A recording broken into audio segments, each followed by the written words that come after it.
So definitely, Death Stranding though is one of the, probably one of the most confusing games like I played. But the more I play the game, the more I like the game, right? Because the more I understand aspects in the game and features in the game, and yeah. So I'm gonna do a video about a second chance games, right? Games that I gave second chances to, or about to give a second chances to. And yeah, second chance games, it doesn't mean that the game is bad. It just means that for me, like when I played it like at first, it wasn't really for me. It wasn't for me. I didn't find it enjoyable, but yeah. But Death Stranding is one of those games that the more I play it, the more I enjoy it, right? And yeah, it's really hard just about understanding things in the game. Death Stranding though, like, is one of those games where at the gameplay loop, right? The stigma like for this game, oh, it's some sort of, walking simulator, right? Which is actually kind of true, right? It is actually kind of true. You're basically delivering packages in this kind of a post-apocalyptic world, right? But I'm still understanding the overall story and the setting, right? But you basically are delivering packages, resources, metal, and all this, resin and medical supplies, and yeah. Now, starting out like in the game, right? I was actually expecting vehicles. So you don't get vehicles like in the game starting out. You gotta walk at the journey. You gotta walk at the whole journey. This doesn't sound bad. Like for those of you that are not familiar with this itself doesn't sound bad. But however, it's this big, wide open map. This huge map you're getting, and yeah. And sometimes though, you are carrying like a very heavy luggage like on your back. So a representation, that's a visual representation like of your inventory, of your storage. So however many packages that you're carrying is actually shown like on your back. It goes crazy. Like it goes up to what, 8 feet like of packages like in your back. So yeah, I can go crazy high. And yeah, 7 feet higher than that even. Plus as well, the more packages that you're carrying, the less likely you are to run. So you can't run like when you're carrying heavy packages, right? And yeah, and there's lots of different packages, right? Metal, resin, there's blood samples, and there's these PCC units, and yeah. So the more packages you're carrying, the less likely you are to move faster. So you move slower. You move slower, and yeah. This actually makes the game tedious, and the gameplay slows down even more, right? But like there's this one balance option, right? So where you balance, right? It's kind of like some sort of giant backpack. You balance it, so you're less likely to fall over, right? But walking, so you basically gotta walk with these packages on your back, right? You can offload packages, but basically packages will get lost or whatever, and yeah. So you gotta walk a facility to a facility, and yeah, that's basically at the start of the game. Now, back to vehicles again. So I didn't understand vehicles in the game. I didn't understand. Why can't I use this vehicle? Why is this wheel locked? I can't use any vehicle. And yeah, I didn't understand until I had to go on YouTube, right? That this game requires a lot of playthroughs. Sorry, watching playthroughs on YouTube. If you're not familiar with it. So basically, I went on YouTube and I found out, okay, you gotta get a generator for your bike. You're gonna start out like with a bike. There's one bike where you gotta access the generator, and the generator charges up vehicles. So every vehicle is like a battery vehicle, like some sort of electric vehicle, right? And yeah, so you charge up the bike. You can also charge up trucks or whatever. And understanding aspects like that makes the game easier because you can get from point A to point B a lot quicker. Now the bike itself, once I got the bike, right, you can basically store things like on the bike. You can store extra things on the bike. But once I got the bike, I didn't realize that I was more prone to a BT. So BTs are enemies like in the game. I don't really understand them though, but they're basically like these ghosts or these entities or whatever. They literally move like with a black ink. So you get these weird black ink abilities. And yeah, starting out though, they are, invisible, right? They are, invisible. And they basically trap you. So are they gonna trap you in one area? Like one area in the ground where there's black ink everywhere, and then there's these entities grabbing you, pushing you, pulling you in, and yeah. So for some reason though, when I'm on my bike and when I drive through this area, it's the only way to get to where I wanted to get to. Once I drive through this area, the BTs instantly spot me, right? And yeah, this is very annoying. And like I'm assuming you lose your bike, you lose your bicycle, right?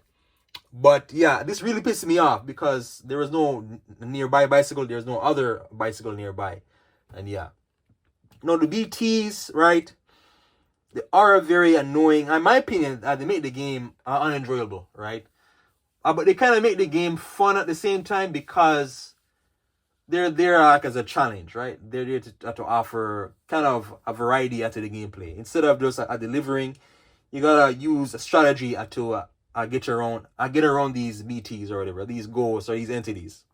So these entities or whatever, there's a certain strategy, right? You've looked them up online where if you hold your breath, the BTs are less likely to find you. So I guess they're able to detect oxygen coming like from a human breath or whatever, or they're able to detect noise or whatever. So they're very sound sensitive, right? And yeah, so like when you hold your breath, they're less likely to spot you. They're less likely to spot you.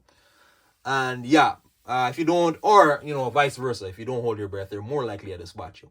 And yeah, once they spot you though, right, there is a way to get away from them, right? And once they trap you, they're gonna trap you, and then if you don't escape, there's gonna be like this weird animation where this giant black whale, this black ink whale, and the entire world around you is covered like in this black ink or this black water.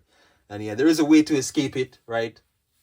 There's a certain border, a certain corner or edge you have to get to in order to escape this. But yeah, but the BTs made the game.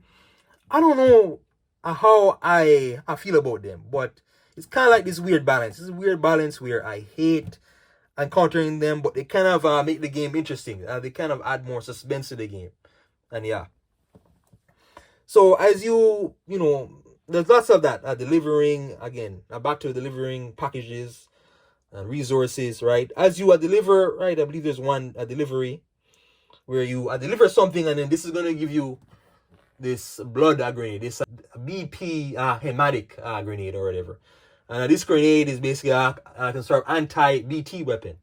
And yeah, I think the BTs are prone there.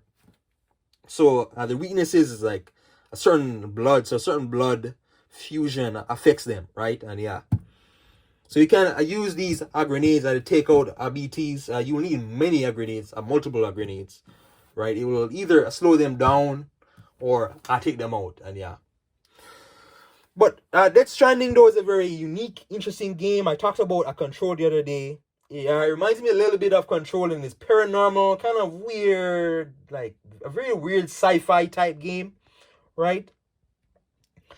But the main thing though, what makes the game very unique is again the gameplay. Sorry, the gameplay loop. It goes back to the gameplay loop, right? Many people, including myself, before I found this game to be very tedious and boring, repetitive, right? But the more you play it though, the more you start to understand, the game, the better overall the game gets, right? For you. And yeah, I played the game 2 years ago, I believe, for the first time, but I didn't like it. I said, okay, I'm gonna put this down. I'll go to something else. This is not for me. This is really not for me, Then I came back to it, I believe, last month. I said, okay, I'll give this game another chance. I'm gonna do that video where second chance games.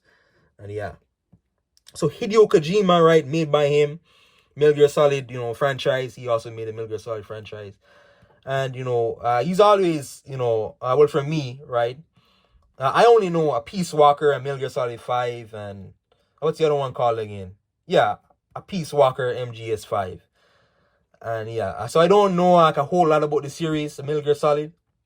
But I know, based on what I played, he's known for these cinematic experiences, and his visual, they put a lot of work into the visuals of the cinematics and the characters and the voice acting as well. The audio voice acting, the audio design, the sound design is amazing. And yeah, this one basically shares a lot of those mechanics and like a game engine from MGS5, which I really liked. That really attracted me to the game, right? Because I like the animation, the running animation, the crouching animation, all those things. Like, it feels very fluent and smooth. Like, it plays very smooth game, right? And just the mechanics and the game engine. And Death Stranding as well. There's other things like to the game, right, where it looks at certain things like stamina, a breathing rate, or whatever it's called, and you have your overall health bar. You can even take a piss, right? And there is some there's a lot of weird stuff about this game, right? A lot of weird stuff, but once you start to understand it more, it gets easier to play. I play through it, and Death Stranding, one of the most confusing games that I played, right? Even though, again, the gameplay loop is very straightforward, right? It's very delivery, delivering packages. Even though it can be very long, because I start out walking, even like with vehicles, you gotta be careful. But and the gameplay loop starts out. I like that delivery, and Now I hope soon in the game, right? I got a chapter like at this one spot where I lost my bicycle. I had no bicycle because I didn't want to lose it to the BT territory. I had to walk through the territory, and I have no bicycle now, so I gotta walk back to my bicycle. And I hope I get guns. I heard there are guns in the game. I want to get access to like a truck so I can carry more cargo, and No, there is limitations in the game which I don't understand. Like, you can't use a terminal, so there's certain terminals and generators you can activate. You can't use the activation terminals if you're outside of a certain network. So there's there's this a border or area like on the map with a certain network, and if you're inside the network, you can build things or whatever. It's kind of confusing, but it's very straightforward. But once you're outside of the network, you can't build anything, basically. And there's the generator, with basically charges vehicles, right, and other systems, right. There is the basic terminal with which can basically you can fabricate materials, store cargo like in it, right, in like a private locker.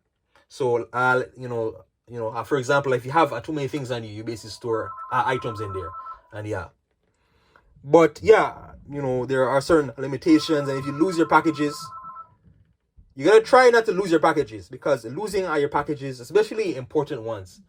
I lost like a package that had a blood sample in it, and it was very detrimental. I got to my destination and said, okay, it's partially complete, but it's not fully complete. And so packages, I'm not sure how the package restore system works. I don't know. I'm not entirely sure.